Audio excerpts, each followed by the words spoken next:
মুসলমান ভাইরা, যে কথাটি বলছিলাম আসমান জমিনের মধ্যে সবচেয়ে ভালো মানুষকে মোহাম্মদর এক্সাম্পল দিয়ে আমি চলে যাব।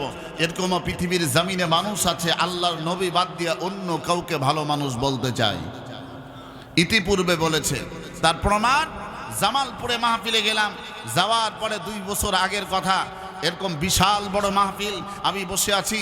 আমি বললাম বলেন তো দেখি আসমান জমিনের মধ্যে সবচেয়ে ভালো মানুষকে? এক সাইড থেকে বলতেছে আল্লাহ। কি বলতেছে? আমি বললাম বলেন আল্লাহ মানুষ না? আল্লাহ কি মানুষ? আল্লাহ তো মানুষ না। বলতেছে তাহলে মুহাম্মদুর রাসূলুল্লাহ। আমার পাশে একজন বড় নেতা, সেই সমাকার ছিল, বলতেছে বঙ্গবন্ধু। নাউজুবিল্লাহ বলেন। বরঞ্চ আমার নবীর ব্যাপারে সার্টিফিকেট দিয়েছে স্বয়ং আমার আল্লাহ, ওয়া ইন্নাকা লাআলা খুলুকিন আযীম। নিশ্চয় আল্লাহ উত্তম চরিত্র দিয়ে আমার নবী মুহাম্মদুর রাসূলুল্লাহ সাল্লাল্লাহু আলাইহি সাল্লামকে পৃথিবীর জমিনে প্রাণ তৈরি করেছেন, পাঠাইছেন। বলুন সুবহানাল্লাহ। আমার ভাইয়েরা, আমার বন্ধুরা, আল্লাহ পাক রব্বুল আলামিন কুরআনুল কারীম নাযিল করে দিলেন, যে আয়াতটি আমি তেলাওয়াত করেছি, সূরার নাম সূরা বাকারা। আমার আল্লাহ বলেন, আল্লাহু ওয়ালিয়ুল্লাযীনা আমানু ইউখরিজুহুম মিনায-যুলুমাতি ইলান-নূর। আল্লাহর উপর যারা ঈমান এনেছে। কার উপর?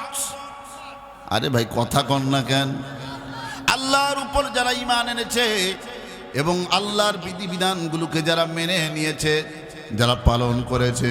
তাফসিরে ইবনে কাসির খুলুন, তাফসিরে কাবির খুলুন, তাফসিরে বাইজাবি, তাফসিরে তাবারি, তাফসিরকারকরা ব্যাখ্যা করেন আল্লাহর উপর যারা ঈমান আনে, এরপরে আল্লাহর বিধিবিধানগুলোকে যারা মেনে নিয়েছে, আল্লাহ পাক রব্বুল আলামিন তাদেরকে অন্ধকারের পথ থেকে আলোর পথে নিয়ে আসেন, অর্থাৎ জাহান্নামের পথ থেকে আমার আল্লাহ হেফাজত করে আল্লাহ পাক রব্বুল আলামিন তাদেরকে জান্নাতের পথে নিয়ে যান। এবার বলেন আমরা ঈমান আনছি কার উপর? আরে মুসলমান, আওয়াজ দিয়ে বলতে হবে, আমরা ঈমান আনছি কার উপর?